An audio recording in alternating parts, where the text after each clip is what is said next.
আজ 15ই আগস্ট। আজকের দিনে আমাদের এই দেশটি স্বাধীনতা লাভ করেছিল। তাই সারা দেশ জুড়ে আজ মহা আনন্দের সঙ্গে এই দিনটি পালিত হচ্ছে। আর আমাদের গ্রামের বসুবাবু এই দিনে তার স্বাধীনতা হারিয়েছিলেন, তাই তার বাড়িতেও আজকের এই দিনটি মহা আনন্দে পালিত হচ্ছে। বসুবাবু বেশ ধুরন্ধর ব্যক্তি ছিলেন।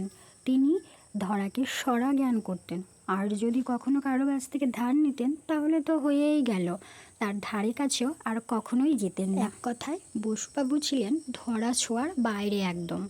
কিন্তু সংসারের জালে ধরা পড়ে সহধর্মিণীর দ্বারা সে ধরাশায়ী হন।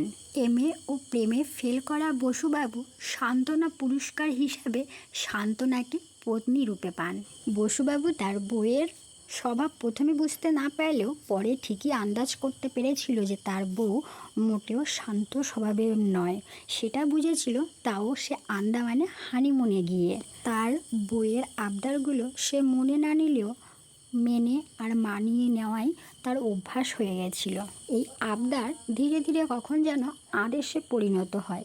তবে সেটা যে এই হানিমুন ট্যুর পর্যন্তই সীমাবদ্ধ ছিল তা কিন্তু একদমই নয়। বসুবাবুকে সারাটা জীবন এই আদেশ বা আবদারগুলো সারাটা জীবন বয়ে চলতে হয়।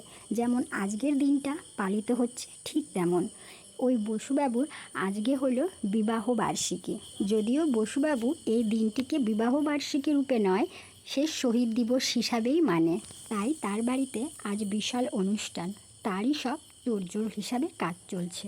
গিন্নির আবার কর্তামশাইয়ের ওপর একদমই বিশ্বাস নেই, তাই এত বড় একটা লিস্ট লিখে তার পকেটে পুরে দেয় আর বাজারে বলে দেয় যে বাজারে যেন 1 ঘন্টার মধ্যে বাজার করে বাড়িতে আসে। সে বাজার থেকে কোনো মতে বাজারটা করে নিয়ে এসেই বাড়িতে চলে আসে। বাড়িতে এসে সে প্রচণ্ড ঘেমে যায়, কষ্ট হয়ে যায়। তাই দেখে বউ ফুল স্পিডে ফ্যান চালিয়ে দেয়।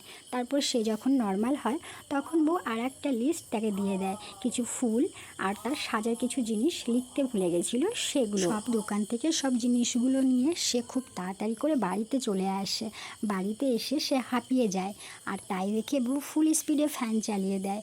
ফ্যান চালিয়ে সে যখন নর্মাল হয় তারপরে তার পকেটে আর একটা লিস্ট দিয়ে দেয়, তার কিছু ফুল আর সাজাগোজার জিনিস লিস্ট লিখতে ভুলে গেছিল সেগুলো আনার জন্য। বসুবাবু আর কোনো কিছু না ভেবে আবার বাড়ি থেকে বেরিয়ে পড়ে।